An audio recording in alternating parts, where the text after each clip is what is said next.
Far, far away in the land of galoots, where the bigglebag trees bear their bigglebag fruits, and far lily bushes all blossom in yellow, and thimbuttle plants squirt snowberry jello. Here where the mountains of Rocky Magoo rise high o'er the meadows of Gilda Manju, where sunsets are painted with purple and blue, you'll find a small town, not much bigger than you. It's a wonderful tale, and it's a nugget that tells all of us that we are uniquely made, each and every one of us. The Snoodle's tale is, for me, a really special story. I had this picture in my head of this little parable that I wanted to craft in this little world. And the goal was not just, how would Phil tell that story, but the goal was, how would Dr. Seuss tell that story?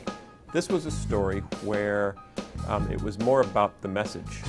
Kids come into the world and they want to do everything, and they think they can do everything because no one has told them they can't. But then as they grow, eventually peers come into the picture. And when peers come into the picture, the messages they've gotten back have changed as they go to other people and ask the question, what did I look like when I did that?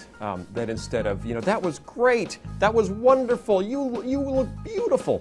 The messages all of a sudden as you get older start to change to, you know what, you look silly when you did that, or you looked foolish when you did that. But ultimately, we can't draw our self-image from our peers. We need to draw it from our Creator, because only the one who made us can see us the way we truly are. Only when you see yourself the way God sees you do you have a true picture. And that is so freeing, that's how you can sing, that's how you can dance, that's how you can soar.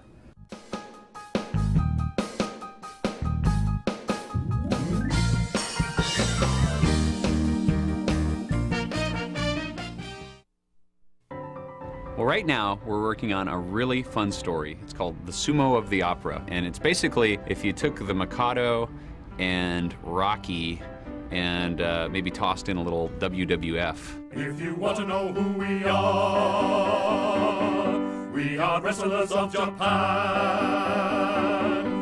Larry the Cucumber plays a sumo wrestler named the Italian Scallion. That's no clown, it's his sparring partner, the Italian Scallion. And that's his introduction. In each of our shows, we have what we call a nugget of truth, and it's a biblical value that we hope kids will pull out of the lesson. And in the Sumo of the Opera, the lesson is perseverance.